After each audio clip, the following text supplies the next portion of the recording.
Hello friends, ഈ ഒരു video എന്ന് പറയുന്നത് രേണുസുതിയെക്കുറിച്ചാണ്.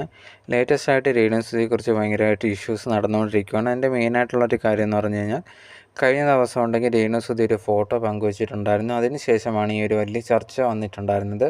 ആ ഒരു ഫോട്ടോ എന്ന് പറയുന്നത് സീരിയൽ താരമൊക്കെ ആയിട്ടുള്ള സീമ ജി നായരുമായിട്ട് ഒരുമിച്ചുള്ളൊരു ഫോട്ടോയാണ്. ആ ഒരു ഫോട്ടോ രേണു തന്നെയാണ് പങ്കുവച്ചിട്ടുണ്ടായിരുന്നത്. ആ ഒരു ഫോട്ടോ ICUവിനകത്ത് എന്നുള്ള രീതിയിലാണ് ഫോട്ടോ പങ്കുവച്ചിട്ടുണ്ടായിരുന്നത്.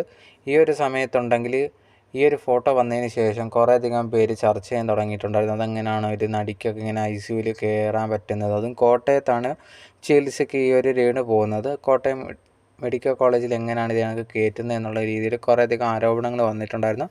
ആ സമയത്ത് ഈ രേണുവിൻ്റെ കൂടെയൊക്കെ റീലും കാര്യങ്ങളൊക്കെ ചെയ്തിട്ടുള്ള ഒരു വ്യക്തി അവിടെ ഉണ്ടായിരുന്നു. ആ ഒരു വ്യക്തി വീഡിയോ ചെയ്തിട്ടുണ്ടായിരുന്നു. ഞാനിവിടെ ഉള്ള സമയത്താണ് സീമ വന്നിട്ടുണ്ടായിരുന്നത്.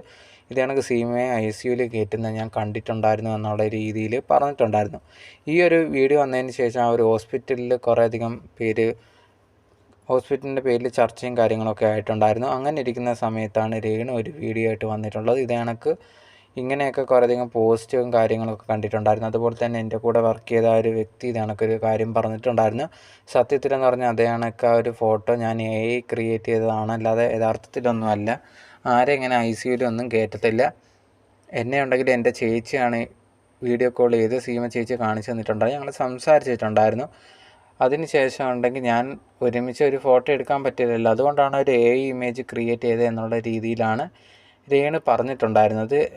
ഈ ഒരു പ്രതികരണം വന്നതിന് ശേഷം കുറേയധികം പേര് പിന്നെ എന്തിനാണ് ഇതുപോലുള്ള കാര്യങ്ങളൊക്കെ ചെയ്യുന്നതെന്ന് പറഞ്ഞ് രേണുവിന് നെഗറ്റീവ് കമൻസൊക്കെ വന്നിട്ടുണ്ടായിരുന്നു. അതിൻ്റെ ഇടയിൽ ഇപ്പോൾ സീമ നായർ ഇതിനെതിരെ പ്രതികരിച്ചിട്ടുണ്ടായിരുന്നു. ഇത് കണക്ക് അങ്ങനെയൊന്നുമല്ല, ഞങ്ങൾ സംസാരിച്ചു എന്നുള്ളത് ഉള്ളൂ, അല്ലാതെ ഇത് കണക്ക് പോയി കണ്ടതോ ഒന്നും തന്നെ ഇല്ല എന്നുള്ള രീതിയിൽ കുറേയധികം പേര് ഇത് കണക്ക് പറയുന്ന കണ്ടിട്ടുണ്ടായിരുന്നു. അതിനുവേണ്ടി ഒരു ക്ലാരിറ്റി തരാനാണ് എന്ന് പറഞ്ഞിട്ടുണ്ടായിരുന്നു ഈ ഒരു സീമ നായർ.